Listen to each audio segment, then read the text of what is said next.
then I may decrease the risk of some of those maybe factors that you might be possible to employ with a more direct intervention or an invasive intervention like a dry needling technique. So how are we going to treat trigger points with Graston Technique? Well, again, remember, one of the first things we want to do is try to identify those predisposing factors. So we're going to use Graston Technique in an assessment mode to try not only to identify those trigger points, to feel exactly where those trigger points are, but maybe we can identify some of those predisposing causative factors. So again, maybe a patient has some sort of postural syndrome. Maybe you've got trigger points in the levator scapula. You might look at shortening of the anterior musculature. Maybe their pec minor is locked short, putting abnormal stresses on their levator scapula. Maybe the lower traps are locked long, again, putting abnormal stresses on that levator scapula. So we're going to use Graston Technique to assess and then treat those predisposing factors. And then for that trigger point itself, for the lesion itself, we're going to use a brushing stroke to desensitize that hypersensitivity. And then we're going to use a swivel stroke to use a compressive force, a form of mechanotherapy, to treat that trigger point. So at this point, I'm going to show a little video and we're going to demonstrate those two techniques.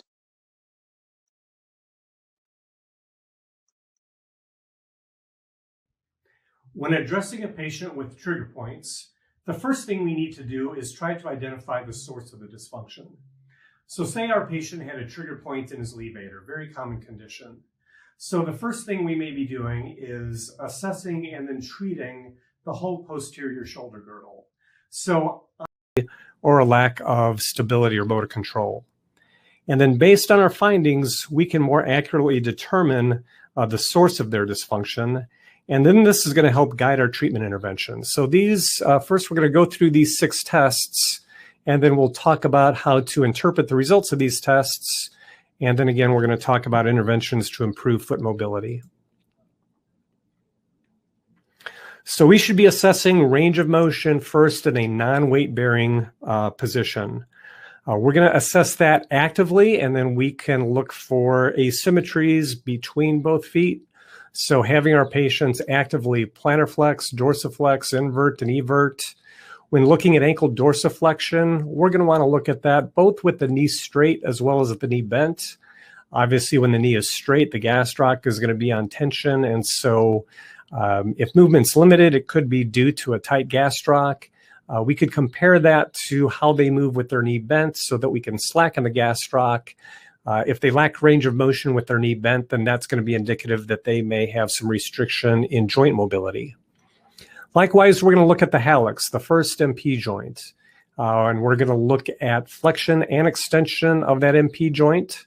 And especially with MP extension, we'll assess that in neutral as well as in ankle dorsiflexion. So in neutral, if there is limited active and passive MP dorsiflexion, that's going to be indicative of a joint dysfunction. Once we get that ankle in a fully dorsiflex position, if there is limited MP extension, that's going to be more indicative of soft tissue restriction. Maybe there's restriction in the plantar fascia or maybe in those toe flexors. So again, we're going to assess this range of motion first actively, and then to get a better assessment of end field, then we're going to do that